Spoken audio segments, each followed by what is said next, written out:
not regular. I'm talking takes for better. What's up, guys? Hey! It's Friendship Rehab, the podcast, where we talk about everything friendship, Everything Rehab. period. And my name is Kia Nicole. And I'm Brianna Marie. And we are here to talk about how to be in healthy friendships, and Man. all of the things. Sis, how you feeling? Things. It's the first episode, first of all. Thank you guys for tuning in advance. Woo, woo, woo. It's the first episode, and we're super excited. Make sure you follow us on all our social media pages. Like, subscribe, share. If not, your hair gonna fall out. Yeah, please. What? Not the hair. Okay. Anyway. Man. Like and subscribe to all our social medias. Friendship Rehab _ the podcast everywhere. And that's just what? Period. Sis, it's the first episode. How you feeling? Woo. We made it.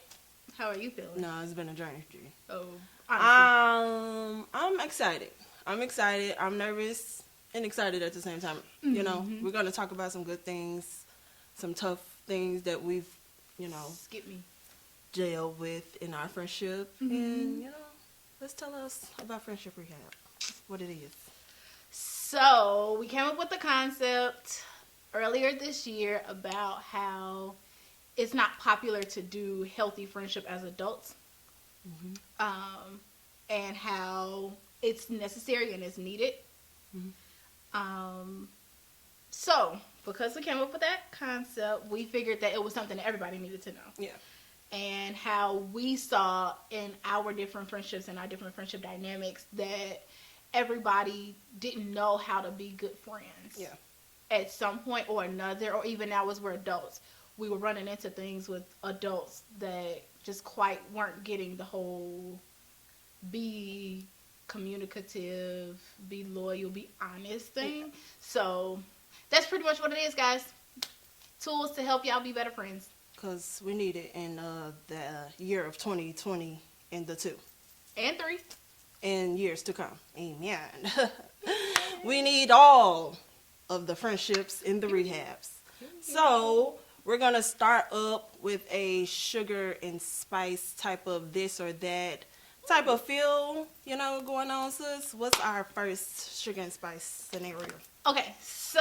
Or explain what sugar and spice is. Period. Okay, so sugar and spice is a quick segment where one of us will ask a question and the other will respond either with sugar, which is a sweet response, or spice with a little bit of razzle dazzle. Mm-hmm. So the first question for sugar and spice would be, how would you respond if a friend of yours missed an important event? Would you have a conversation with them or would you drop the friendship? Mm-hmm. So how would you respond, sis? Well, we had this conversation earlier. We did. And we said that it depends. Well, I said it depends on the friendship. True. Or the dynamic of the friendship. I will have a conversation first before throwing away a friendship. Like, I will have that hard conversation like, yo, you missed this important event of mine. What happened? And, try to get to resolve the issue before throwing away a friendship, because I feel like we just automatically throw away friendships when a conversation is needed. Definitely cut off culture. Yes, for sure, and it gotta stop. It has to stop. We gotta stop. Okay, so I'm gonna play devil's advocate. Would you still have the hard conversation with your friend if they missed like your engagement or your wedding? If they miss my engagement or my your wedding, would you have a hard conversation? Would you be like, we're through? that's a hard one. I ain't gonna. Cause that's a big event. That ain't like a birthday party or a little shindig. That's a big. I don't know. I will be salty first. I'll be salty first, and then I'll go into like, yeah, we need to have a conversation. But I'm definitely gonna be upset first, because why would you miss my engagement and my wedding? Maybe they had a death in the family. I mean that's true. I try to be. Maybe they woke up sick. This is true. I guess it would be the reasoning for it. Okay. What is the reason that you missed? If it was just because you didn't want to come, then all right, come on now. Cause what? But if it was like something like deadly, or I would definitely understand that and give grace to that. But if you just missing my engagement or my marriage or wedding just because you don't want to come, then ding, ding, ding, red light needs to be going somewhere. Check engine light is on the friendship, huh? Okay. Check friendship light. Check your friendship light. Check friendship light. Okay. Period. How you feel? So I agree. I would have a conversation. Mm-hmm. I wouldn't necessarily throw the friendship away. In the same breath, though, I would probably count up other many times that they were not there Okay. for something important. Like, once I get it, a birthday dinner, cool. Yeah. Something else major, I get it. Stuff happens. You want to be there, fine. But if you've been missing too many major events or too many important events, then I'm gonna start to think that you one of the ops, and I don't. Yeah, that's true. I'm okay. Yeah. But what if they missed your wedding or not? You gonna throw them a wedding? We're done. We're through. But what if it's just like you asked me? What if it was like you better drink some ginger ale? Okay. And be your tail at my event. So why are you like that though? Because if I really mean that much to you, then or the friendship means that much to you, then you would do everything in your power to be there. Yeah. Like I would think that you copping out. Yeah. Just because. Yeah. Cause beat up. I ain't saying you got to, perform. Just not perform. Perform what? I don't know. You got to serenade me. My God, today, not the serenation. Anyway, what's our next sugar spice question? Just saying. Okay, so the second and final question: how would you respond to your friend who's having trouble getting over their ex? Do you give them grace or do you let the hammer down? So I'm giving grace to my friend. Sugar. I'm gonna give grace to my friend because I've been there and I know how it feels to want to let something go, but you just really can't let it go. And you want your friends to really be supportive in that decision. Mm-hmm. So I would definitely give grace to that. I'm not, but my answer is gonna be stern though. If I tell you, yo, you need to leave this dude alone because he out here, doing all the other things, and my friend don't understand that, I would still give grace to that. Okay. But my sternness is still gonna be, my answer is not gonna change. Okay. Leave that man alone. Okay. So then, when do you let the hammer down? I don't know. I don't know, sir. What's your name? I don't know. I really be trying to give my friends grace when it comes to. That's really nice. It's the problem. It's a good problem? That's the problem? Mm. You think I'm too gracious? Mm. Why do you think that? Unpopular opinion. Why do you think that? Because friends who give too much grace, it almost seems as though you're signing a permission slip. Mm. So if I'm consistently coming to you with the same thing, and you're like, oh, I understand, you can understand and still be like, we're done having this conversation. Yeah, I feel like I am that way, though. Do you think? No?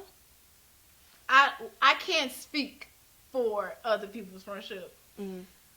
For ours, you definitely give a lot of grace. I do. Sometimes a little too much grace. But I understand. I do. Yeah. How do you feel about that? Ooh, spice. Yeah, for sure. My God. I wouldn't let the hammer down right away. Yeah. If this is the first time. Mm-hmm. I would give grace. I would ask questions. So in a situation like that, you always want to be intentional and ask the right questions to have the right conversation. Like, okay, cool.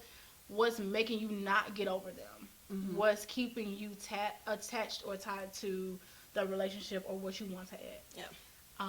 And then that way, as their friend, be able to have that kind of information and move forward. Now, if this is more than our first time having this conversation, we are conversation 7, 8. Yeah. Do you want them? I mean, true. Because my time, you keep wasting it. But true. I get it. But wouldn't you want your friend to still be stern on that answer, but still supportive? It doesn't If mean I you- don't support you. It means at this point you haven't decided what you want to do, and I Yeah. don't have to subscribe to your indecision. Yeah. I'm always going to be here, but when you're ready to make a serious move, then call me. Yeah. If you want to keep doing the whole double dutch back and forth thing, pick another friend. Yeah. But that comes to a good question. Like, a lot of friends throw their friendships away when they want to, I guess, throw the hammer down, or people don't want to say how they feel about the situation anymore. Yeah. So the friendship goes sour. It does. How do you kind of maneuver through that whole situation? You know what I'm saying? Like, Yeah. how do you maneuver? How is a healthy way to? I think you have to establish what the friendship is. Yeah. So you can't quite assume that how your friendship was when you started is going to be the same Yeah. after a hard season Yeah. or a hard decision or a rough patch. You have to have a real conversation, a sober conversation. What is this friendship? Yeah. Because I understand that the intention wasn't to drop me, or I understand that the intention wasn't to be harsh, but that's how I took it, and here's how I took it, here's why I took it that way. Yeah. And then be able to communicate to that friend not just what's on your heart, but what your expectation is moving forward. Yeah. I think too, because of the culture that we're in, it is very much so like a hot potato. So we drop something the second that it get a little too steamy, a Yeah. little bit too pressurized. Because we don't like the hard conversations. Because we don't. We Yeah. avoid hard conversations. But I think it's equally as important to understand what you're going to fight for. Like, if this person has been there for you through some really hard moments, if they've never made you second guess their loyalty or their love for you, then I wouldn't be so quick to throw something away. Yeah. I would have the conversation that's necessary. And even if you can't just have one conversation, then have a set of conversations. Yeah. Do dinner, make more intentional, come up with solutions. And the friendship owes that conversation. You owe your friendship Absolutely. that conversation. You owe that person that respect and that courtesy. Absolutely. Especially if they've been there through the hard times or through this relationship. Yeah. Like, you definitely owe your friends that hard conversation. So my question will be, have we had some of that in our relationship, in our dynamic? And how did we, like, grow and, like, come through that? We did, but we had the hard conversation. Yeah. As uncomfortable as it was, we realized that we were not one another's enemy. Yeah. So whatever what was said wasn't to attack the person. It was to deal with the issue, deal with the root of the problem. Yeah. And I think after we had that hard conversation, it caused us to be more introspective and to have a greater understanding of how one another thinks beyond what we can communicate. I think the particular conversation that I can recall, I was very upset. What was you upset, sis? Don't, not even. Because people don't think, A little tension. people think that we do not be having disagreements. Like, Right. they think we just be out here the perfect friends, and we have more disagreements than anybody, I believe. I disagree. You disagree? We don't have a whole Well, lot it's of not like a disagreements. fallout, like disagreements, Yeah, we but bicker like, about really silly stuff. we do. We do. We bicker about silly stuff. When it comes to the serious thing, we sit and have a conversation. Yeah. Like, we're more self-aware to have the hard conversation or to have the necessary conversation or to let a thing breathe and then come back. Yeah. That's true. But in this particular situation, I was upset because I dreamed of how you felt instead of you telling me how you felt. And so when I asked you, hey, is this how you feel? You got real quiet. Like, nah, don't be a mute now. Yeah. Yeah. Speak up. Yeah. And then afterwards, I realized more than anything, my feelings were hurt because I felt like you couldn't come to me. Like, you didn't feel comfortable enough to share how you were feeling regarding this particular situation. So my anger wasn't towards your concern or your lack of, not comfort, but open honesty than it was what was said or what I dreamed. Yeah. But I feel like we had the conversation that same day, so we didn't even let half a day Yeah, pass. she was very much so upset. Like, she walked out the house and everything. Like, and she usually Said calls nothing. me in the mornings on Sundays. Like, hey sis, you want a Starbucks? Like, I did call you actually. You to did? Starbucks. Oh, okay, she did. That But it was so- very much so dry. It was That's very it. much so. Do you want something from Starbucks? Like, That was it. and I was like, ooh, I didn't upset at her. And you didn't care. I did care. You did not care. Because, You didn't care. okay, but you have to tell. Before we left, Mhm. you asked me to put on a whole bracelet. Didn't be like, hey, can you help me put this on? You just go and step in front of me.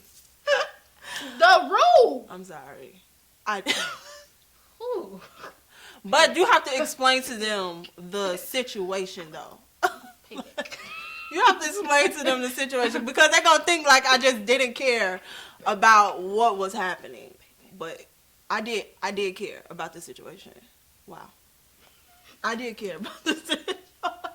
I did care about the This know it's situation. brewing. Wow, that's crazy. Brewing. So, quick backstory. I was dealing with an ex, and I knew this person wasn't the best for me. And I knew that they had proven before that they just were inconsistent. So, of course, I confided in my best friend about what's going on. And I knew that she didn't like him or didn't like the fact of how he treated me and what he would do to not give me the utmost respect. Mm-hmm. So, I had a dream, and in the dream, she and I were having an argument. Now, fun fact, for those who think we don't have disagreements, we bicker, but we don't argue.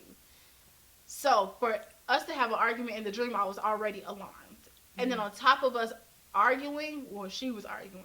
She was yelling. So I was like, now she gonna yell and argue. Is she okay? And so, one of the things that was said was, what don't you get? He don't want you. And so I stood in the dream with my mouth open wide. And I walked off in the dream and I was crying. So I woke up. And I asked you, I said, hey, I had a dream about you. And then I told you what happened, and I told you what was said. Mm-hmm. And I asked you, how did you feel? Mm-hmm. And you got quiet. Yeah. Speak up. And so instead of saying, yeah, this is how I feel, you were like, oh, we need to get ready for church. I did. I'm not going to tell y'all what I thought about that response. But that church could have waited. Do you hear me? I definitely skated past that conversation for sure. Easily. You didn't skate. You ran. You ran. I definitely, but it was my reason why I did it. I did it because I knew how sensitive you were about this particular situation. Yeah. And I didn't want to say something that might trigger you or my response anger you. Yeah. You get what I'm saying? Yeah. So I know that you're very sensitive when it comes to this situation. So I always mind my responses when it comes to this particular situation. So I didn't say anything to kind of protect your response or my response in a way. So I was kind of just skate past it like, oh, we're going to talk about it later. Or let me think about how I'm going to address this thing. And, you know, that's how that whole shindig came about. And I'm still that way to this day. Yeah, like, you are. We talk about it, and I'm still kind of like, I hear you, and I'll let you vent to the situation, but I'm not going to say anything right then and there. Yeah. But my answer is still stern on. Right, which is fine. I think for me, though, as your best friend, I want to know how my best friend feels about the situation. Yeah. Even though you want to protect your response and you want to protect the high sensitivity that I have towards that particular situation, what you say still matters. Yeah. And so I always am interested and intrigued to know more than I am, like, interested in the conversation. Yeah. Yeah, that's true. So how did we, like, grow past that? Like, how did we grow through that healing thing? Or did we see eye to eye after that? Or was it kind of weird energy? You know what I'm saying? Like, yeah, it wasn't weird. We did have a conversation, though. Yeah. And you did say that in previous friendships, it turned on you when you would go to say, hey, I don't agree with this. I think this is this way. I think this is that way. And then they would take that as if you were attacking them. Yeah. And as your friend, I had to assure you that I wasn't doing that. Yeah. That you weren't my enemy. You were my sister and you're my friend. Mm-hmm. So beyond anything else, I hold our relationship to a high regard. Yeah. I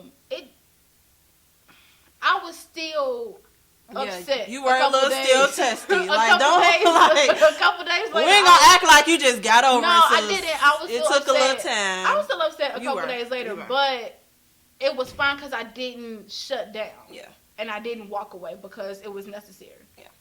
Very true. But I guess I want to know, how would you have responded if the roles were reversed? But me and you are different, though. I still want to know. I would have wanted you to say what you wanted to say in that moment, like just.